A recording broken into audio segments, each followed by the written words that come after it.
Hello family and friends, mumeze mute? Tubahaye ikaze kuri Muhoza Real Talk. Twizere ko mumeze neza. Twebwe turashimira Imana, tumeze neza cyane. Mwebwe mumeze mute? Hanyuma rero ndabifuriza icyumweru cyiza, tugiye gutangira mwese kizababere cyiza, muzahahe muronke. Hanyuma ntago ndi buze gutinda, ahita nkomeza ngiye ku ntego. Nabahaye ikiganiro cya mbere cy'umukobwa wasohoye save the date, umuhungu wasohoye save the date bari kuvugana n'umukobwa kuri telefone. Amusohora save the date. Ibyo nayo babwiye, babwira ukuntu amuhemukiye, babwira ukuntu ari umwana w'imfubyi, babwira ukuntu umusaza we yashatse umugore ntiyaba umwana mwiza, ntiyishimira uwo mwana w'umukobwa, aramwirukana. Ibyo byose nayo babwiye, umuntu utarabyumvishije aza gusubira inyuma yumve part 1. Nanabashimira ko mwari kwesinze part 2, bintera courage mpita mbona ko ibintu tubaha mu byumva kandi turi kubafasha, namwe muri kudufasha. Ibyo ndabikunda cyane. Hanyuma rero reka dute dukomeza. Hari umuntu wambwiye ko nshobora kujya ntanga inkuru nk'izi ngizi nkazihuriza hamwe kandi nk'iminota 30-40. Niyo mwumva byakunda bikaba ari ibintu bitabarambira, muraza kumbwira muri comment. Otherwise nzajya komeza mbahe tugufi tw'iminota 15, 17 n'umunani aho kugira ngo ntabarambira. Ntabwo mba nzi neza ukuntu umwanya wanyu umeze. Ariko mwumva twahuriza hamwe inkuru nk'iyi ngiyi tugashyiramo iminota 30, mwambwira tugakomeza tukajya tuzaprodingira icyarimwe kugira ngo muzumvire rimwe. Hanyuma rero twagiye byagenze gute.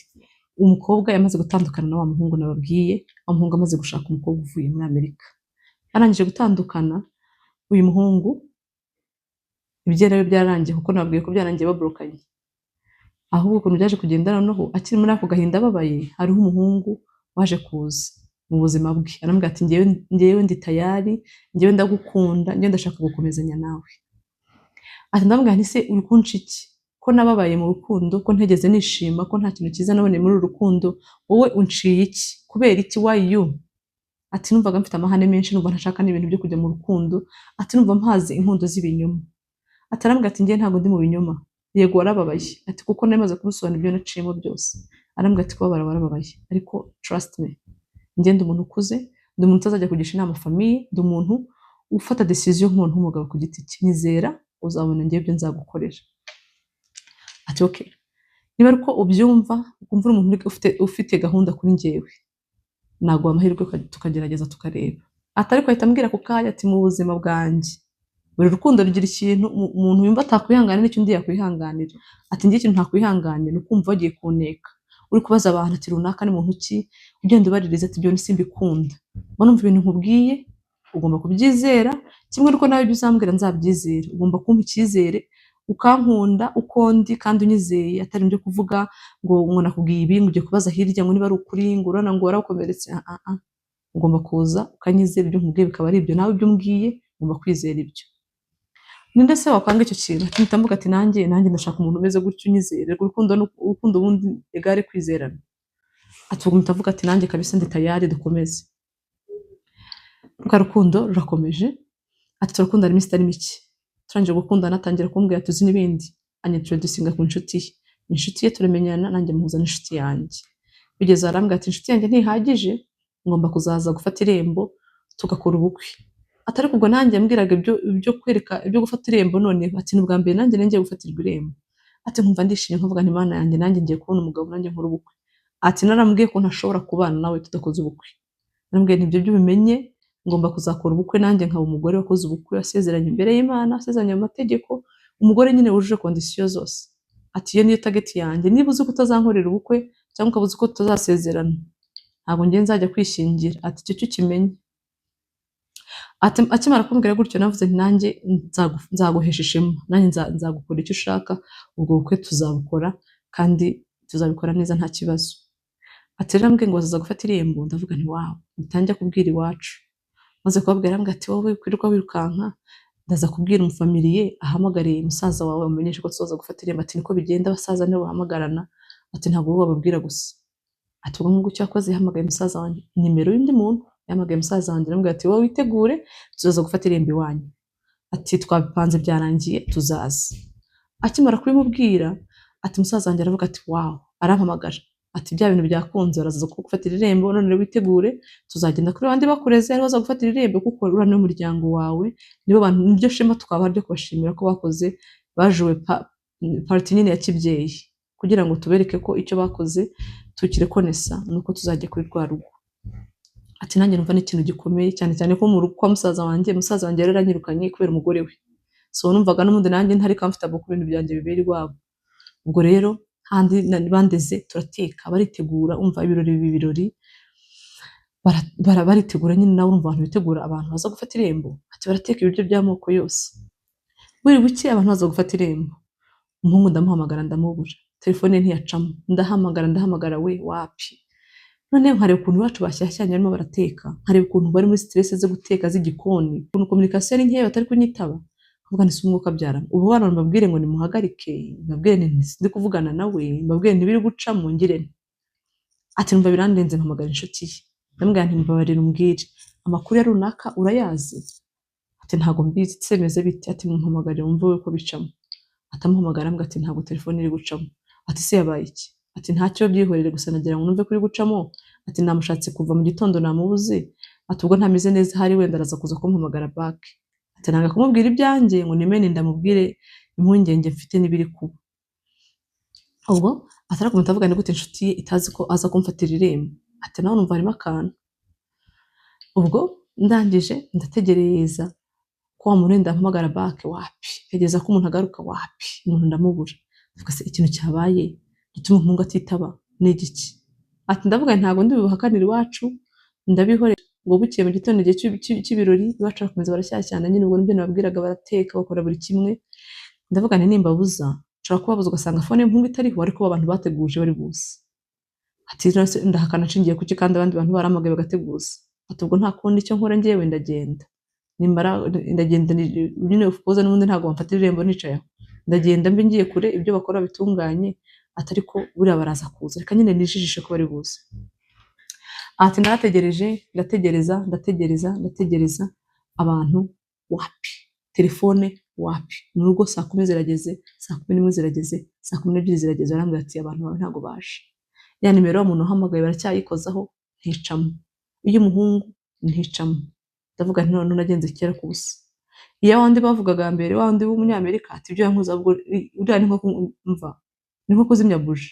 Ati ibingibi mbonye byo noneho nakasa mutwe kana kandare. Ati ibingibi ndabibwira abandi ndabigenza ndahera he? Ati numva biranyobeye, numva stress ziranyishe. Nanjye ndavuga nta kundi, ubwo nyine yarankinnye, ubwo nyine nakenye n'umutwe wanjye. Ati mu rwacu barababara byahatari. Mpita mvuga ntacyo, ubwo nabyo ndabyize nyine, numva n'ikindi gikomere mu bindi. Ati bukeye umuhungu arampamagaye, ati ngwino duhure. Ndamubwira njye mpura nawe n'ibintu wankoze n'agasuzuguro nkoreye mu rugo. Ati yewe nyaboneka nyumva. Ati ushima Imana ko uri kumva kuri fone yanjye ndi kuvuga, ushima Imana ko nkiri muzima, kubera ko nahuye n'amabanda arantega. Ati bari banyishe. Ati n'ubu ndacyagiye tutavuganaga ndi kwa muganga, sinanzi aho narindi. Ati narakubiswe fone baratwaye. Ati merewe nabi ntabwo kumva ukuntu meze. Atabimbwiye agatima karakubita, njya kumureba aranganiza, arankumviye, nkanyumvisha ukuntu yabaye, yambwira uburyo yababaye, yambwira uburyo umva. Atambwira ibintu ambwira ukuntu wamukubise umugongo wawurituye. Ati ubu ngubu no kwicara ndicara nabi umva. Ati ntabwo merewe neza.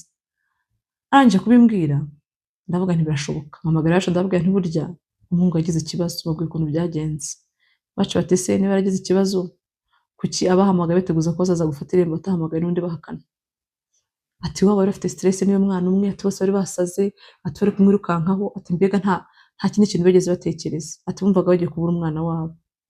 Umuryango nyavuga ati nta kundi, ubwo nyine byarabaye. Ati ubwo nta kundi noneho turababariye nyine tubyihorera. Ati barababarira.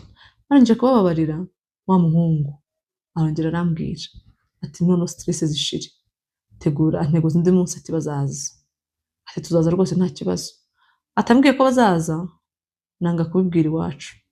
Ndavuga nti kubera ukuntu nababaye, noneho nibaza nanjye nzatungura iwacu, ngende ngura fanta nshyire mu nzu, banywe fanta batahe, ntabyo kongera guteka nta biki. Atabi iwacu ndabihorera, gusa uwo munsi nzamakinga sure ko abi iwacu bazi yuko mbakeneye mu rugo amasaha runaka. Ati mbahamagare mbabwire ati muze ndabakeneye. Ati nabaga nzi aho bari, numvaga ndi buhamagare nkababwira ati ariko sindi bubateguze, nta n'ikintu ndi bubabwire kugira ngo bataza kongera kunkoshona, ngera nkagaragara ndurukoza soni mu maso yabo. Atumva wa munsi ndategereje, wa munsi urageze. Ati the same thing, wa muhungu nimero yanga gucamo ayikuraho. ayikuraho, none ndavuga nti ntabwo bishoboka none. Nose ndongera mpamagara inshuti ye, ndongera se nongere nizere iki? Ati ntabwo bino bibaho. Ndavuga nti none ibi ngibi byo ntabwo bishoboka. Ati ariko ndavuga nti Nyagasani, ushimwe ko ntigeze mbibwira iwacu. Ati ariko ibintu bibaye ibyo nta nabivuga noneho ngo nzaherayo nkumva ko rubanda ruvuga. Nzagende nongere mbabwire nti mwakabyara mwe. Ati burya wa muntu gutya gutya. Ati reka. Ndavuga nti ntabyo nzavuga ahubwo ukuntu bigiye kugenda. Ngiye guceceka mbyimenyere, ubu nyine ndabibonye. Ati mpita mvuga nti ariko nafite umujinya wa wundi nyine wumva nawe, upeza nka tone. Mpita mvuga nti kugira ngo uno muhungu ibintu byanjye nawe birangirire aha ngaha. Ati ngiye guhamagara. Ati ntangira guhamagara ahantu rero ambwiye yabaga, ahantu baturutse iwabo. Ntangira guhamagara mfite abantu mpazi. Ndavuga nti mumbwire umuntu witwa runaka muramuzi? Ati runaka? Ati yewe, ati reka mbaye n'ifoto. Ati mbaye ifoto, arambwira ati ati mutipe turamuzi. Ati none se mumuzi mute? Ati none se kuko tubaza ahubwo wowe umuzi ute? Ni umushuti wanjye ufitanye donc ni umufiance w'umushuti wanjye. Umushuti wanjye ashaka gukonfirma niba hari umuntu umuzi. Ati niyo mpamvu ndi kubaza. Ati sinavuga ko ari njye kugira ngo bataza kunyima amakuru akagira ibyo bampisha. Ati baraseka baragagara. Ati none se wa mukobwa wowe uravuga uti uyu nguyu ni umufiance w'umuntu kandi ari umugabo ufite umwana ufite n'umugore? Ati uyu ni umugabo, hano iwacu ni umugabo. Ati ndavuga noneho numvishije byinshi ngibyo n'ibindi. Ati nibyo? Ati ngambwira ukuntu ari umugabo. Baramubwira bati rero umuhungu ari ku ishuri aho yigaga yateye umukobwa inda. Anje kumutera inda aramwiyakananga kumushaka. Abyanze avuga ko atari type ye, ngo ategeze amwiyumvamo. Iwabo baramubwira ati wowe warasaze. Umuntu utera inda utamwiyumvamo sibyo bibaho. Type yawe se ni ibiki? Bati ugomba kumushaka akaba umugore wawe, tutitaye ko mwese muri abanyeshuri, tutitaye ko ubushobozi ari ntabwo, uyu mukobwa ugomba kumushaka. Ati waba baramufosinga, aragenda azana umukobwa amuzana iwabo. Ari umugore we, barabana, afite akazu kabo aho ngaho mu cyaro, baba hamwe n'ababyeyi. Ati nafite n'umwana, ntabwo ari umuhungu udafite n'umwana, umuhungu ufite n'umwana. Ni umugabo nyine uri aho ngaho, n'umugabo wuzuye. Ati amakuru nase numva neza umutima ucitse, navuga ntabwo bishoboka. Numvise ibyo ntabwo bibaho. Bati nibyo, niba ushaka uzatubwire tugende tugufatire. Ati ni ibintu biri real. Nuko bimeze nyine, ni umugabo ufite umugore n'umwana. Ati mpita menya ko kumbe nibyo byandi yambeshyaga, akambwira ati ntuzigere ubaririza. Ati sinkunda umuntu umbaririza unaneka. Mashaka ngo ibyo nkubwiye ubyizere. Ati umunsi numva ko wanense n'umunsi njye nawe tuzatandukana. Kumbe nta kundi nicyo kintu yabagahisha. Ati navuga ntuzi ko abantu ari bitangaza. Ubu yanyihishemo imyaka yose ambeshya. Ati kumbe niyo mpamvu nawe umuntu wahamagaraga yari umuntu utariho. Amazina y'imiryango yari yarambwiye, base wabo yari yarambwiye. Ati ntago ari bo. Imiryango yambwiye ye ntabwo ari yavukamo. Ati kumbe yabaga ashaka kugira ngo azane umuntu wa fake aze gufata irembo, nyine abeshya ababyeyi banjye ko aje gufata irembo, anshake narangiza kunshaka njye ngumane nawe ngiyo muri Kenya, wa wundi nawe mutehirira ntazasubireyo. Ati kuko abantu barambwiye atamaze imyaka 2 atarataha. Ati yanavuye ahangaha yirirwa avuga ko atazigera abana nawe, ibyo ni ibintu yirirwaga yigamba twese twari tubizi. Ati ariko arangije abeshya iwabo ko yabonye ikiraka muri Kenya. Ati ngiye gushaka amafaranga, umugore arabasigaye ahangaha nzagaruka musange. Ati umuhungu uri ko gufata inzira ajya hehe? Ajya muri Kenya gushaka amafaranga. Atabwiye ko agiye gushaka amafaranga, kumbe ntabwo araje gushaka amafaranga.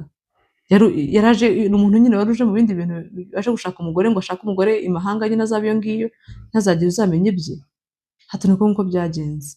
Uyu muhungu rero numva noneho birandenze, nabwo ntabwo bishoboka. Ibi bintu birongeye bimbayeho, ndongeye ndahimukiwe bingana gutya noneho. Ati rero nubwo naje gusanga umuhungu, nubwo naje kugerageza kumuhamagara, ati ntangiye kumuhamagara atangira kunkonvenka, ambwira ati wowe ntugire ikibazo. Ati biriya bintu byabaye sinzi ukuntu byangendekeye, atari ko bizi ko nkunda niwe. Ati mpita mugana nceceka. Aho ngaho ugejeje nyine ari ugumira aho nyine ahugeze. Ati nta n'isoni ugira wowe, umugabo asize umugore n'umwana, umugore wateye inda ukamwihakana ntabwo ari type yawe, none wowe wanyuze kwakirizaho amaferi, ukambeshya urukundo rutabaho, ukambeshya ibintu bidahari, ukambwira imiryango yawe itariyo, ukanga ko nkuneka kuko wari uzi ko uri umunyamabi, uzi ibyo wasize ukoze. Donc washakaga kumbeshya umufate irembo ry'ikinyoma kugira ngo umbwire gusa ko twasezeranye, tugende dusezerane, niturangiza gusezerana ngumane nawe nzi ko uri umugore ndi umugore umwe, kumbe warasize umugore hirigiriya kuko utamukunda. Ati byose ndamubwira, namubwira ati mbabara ibyo bintu ninde wabikubwiye? Ati ibyo bintu bikuye. Ati mpita mukupa, numvaga nta kindi kintu navugana nawe, ndabloka. Maze kubloka nibwo navuze nti rero nahuye n'igitangaza, ibintu bimaze kubaho byose bingana gutya, byose bikurikiranye. Ati mfite ikibazo. Ati ushobora gusanga njyewe abo nkunda atari bo bankunda. ati mpita mfata umwanzuro ndavuga nti none ubu ngubu ngiye gufata decision, umuhungu ngewe uzankunda tuzahita tubana, ati ikintu nashakaga ni umuryango, ati umuhungu uzankunda nzahita mbana nawe, ati ibyo kuba njye ntamukunda bizaza nyuma, ati nanjye nzamukundira mu rugo narashatse, ati ikintu nicuza mu buzima bwanjye ni decision nafashe yihuse yo gushaka kwishingira kubera ko numvaga ntagishoboye kwihanganira inkundo. Ati ubwo rero haje umuhungu from somewhere, nawe araza arambwira ati njyewe ndagukunda, ndi kumva ndi mu rukundo nawe, kumwe nyine bitangira kumwe bazi. Arangije kuza arambwira ati wankunze, ndati aturi sure twakora ubukwe, ndati twagukora, ati dukora ubukwe igitaraganya, ntarigeze mukunda, ndavuga nti urukundo ruzaza kubera ko nanjye wabona kunze ibyo bankorera narabibonye, ati uyu nguyu rero reka ngende urukundo ruzaza, ati ubwo ngubwo twadukoze ubukwe, twangije gukora ubukwe, hashize icyumweru tumaze kwimarira na wa muhungu, ati ikintu cyantangaje najyaga kumesa imyenda ngasanga arimo prudence, hashize icyumweru kimwe dukoze ubukwe, ati ndavuga ngo urukundo ntirubaho, ibi ntabwo bishoboka, ibi bintu ntabwo bibaho, ndavuga ntabwo bishoboka. Hashize icyumweru ndamubwira nti se ibi ni ibiki ufite muri telefone mu ntuze yawe, ibi ni ibiki biri mu mufuka wawe, ibi ni ibiki ugendana? Arambwira ati mind your own business, ndi umugabo ukuze, ndi umuntu ntabwo ntuye nawe nkuze, kora business zawe njye ndeke. Ati koko, ati se iyo ngiye kuzikoresha wenda kuzirika? Ariko uribaza sha, ati iyo ngiye kuzikoresha wowe nsiga nkuziritse, wajya ugenda ukajya kuzikoresha n'ubu ubishaka, ati ariko ntabwo ugomba kunkontorora njye ntabwo ndi umwana. Ati ndarumva ko ibintu bishoboka, navuga noneho sasa ishuri ndigiyemo neza neza. Ati ubwo ngubwo nari narasamye ndatwita, igihe cyo kubyara cyose ndi muri stress, nkimara kubyara namaze amezi 9 yose igihe cyo kubyara ndarenze ifunguye, namubwira ngiye gufunga akantu kakambwira ati wowe warasaze nta n'ubwenge uzi, wowe ufunga urugi nkande ntarataha, ati kandi ajya gutaha agataha mu gicuku, nakwibeshya ngo ndafunze, induru zikavuga, nakwibeshya ngo ndamuhamagaye none se ko utarataha ngutegereze urataha ryari? Ati ndi umwana wawe uragira, sigaye wegetse igihe ntahira ndataha, ntabwo ugomba kumbaza igihe ntahira, ati ntabwo ndi umwana ucunga. Ati ndavuga ntakanjye kashobotse, none se ubu ngibi bizagenda bite? None ikintu gitangaje ngo amaze kubyara ngo wa muhungu yarifashe asohoka mu nzu arambwira ngo arahana agiye, atagenda ajya ku Gisenyi, ibaze Nairobi no ku Gisenyi utabwiye umuntu. Ati umugore arategereza ngo wa mugabo azagaruka, kumbe yagiye ku Gisenyi, nanjye ubwo nzi ngo ari hafi aho ngo arataha, wapi, ijoro rya mbere yageze irya kabiri, mara iminsi 2 ntazi yari, ariko nanga no kugira ndavuga nti uyu nguyu ibura nyine ko mubwira se n'undi akambwira ko ari yiragiye kwicyura n'undi azicyura. Ati ndangije ikintu cyantangaje kirantangaza nyine numva gahunda zose zirarangiye, n'ukuntu yarampayidinze kuri stati akajya posting ari ku Gisenyi ari kumwe n'abandi bakobwa barasohotse, ati abandi akama screenshot, ati we ati cyakoze abandi bantu bazi kurya life, wowe uricaye anga umugabo ari kurya life ku Gisenyi, kuki mutajyanye? Ati amafoto ndabona umutima numvicitse, ndavuga ntabwo bishoboka, uyu muntu aragiye. Ati nkabwira abo ngabo ati mu byihorere sinzi yari, ati rero nibyo akazi, ati ntabwo nenze ko yagiye hariya, atari kubyo ngibyo mu byihorere, niba ariyo nyine ati ndabizi n'ibintu twavuganye, ati nkagerageza kubabeshya, ariko umva amarangamutima yanjye akananira bikancamo nyine nkumva neza naturika nkavuza induru. Ati ndangije ndavuga nti by'urugo byanze nta rugo rugihari, sohoka mu rugo ndagenda, ndavuga kugira ngo nzahasiga agatwe n'ababyeyi nigirira, nakepfo ka ruguru ari njye agatwe kanjye ariko karenze abana banjye, kandi mbonye maze kwivanamo abana banjye 2 birekama biswa nigendere ntazata agatwe. Ati ubwo ndagiye mva muri urwo rugo.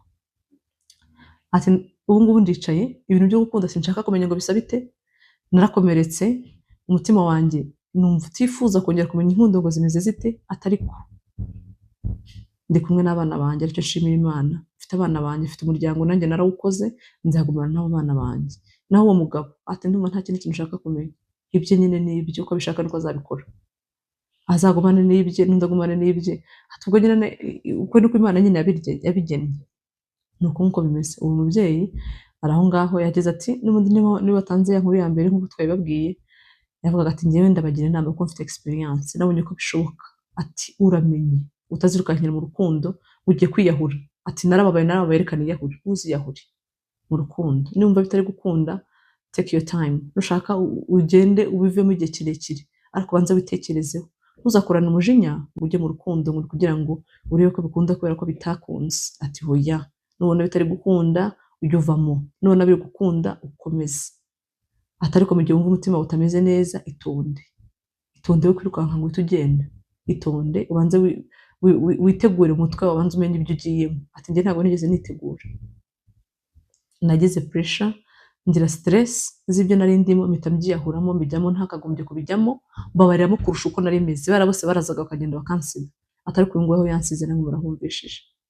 None rero inkuru ye niyo ngiyo, inkuru twahawe niyo ngiyo, part 2 ya nkuru mwari mutegereje mwese ni iyi ngiyi, ubwo muraza kuyumva. Njye ku giti cyanjye nubwo nawe avuga ati inama ntayo nshaka, ndakomeretse ntabwo nshaka rwose, ashaka inama, akeneye inama. Uyu muntu arakomeretse akeneye inama, kuko n'undi abana n'abana be bombi wenyine, akeneye uko wumva wamugira inama, icyo mva wamubwira, icyo wamubwira cyamukomeza, ijambo rikomeye ryiza wamubwira yasoma akumva amerewe neza, ikintu mbega message yose bamugenera wayimuha, kandi Imana ikaduha ubushobozi n'imbaraga zo kubasha gusenga, tugasengera ingo zacu, Imana ikaduha guhitamo neza.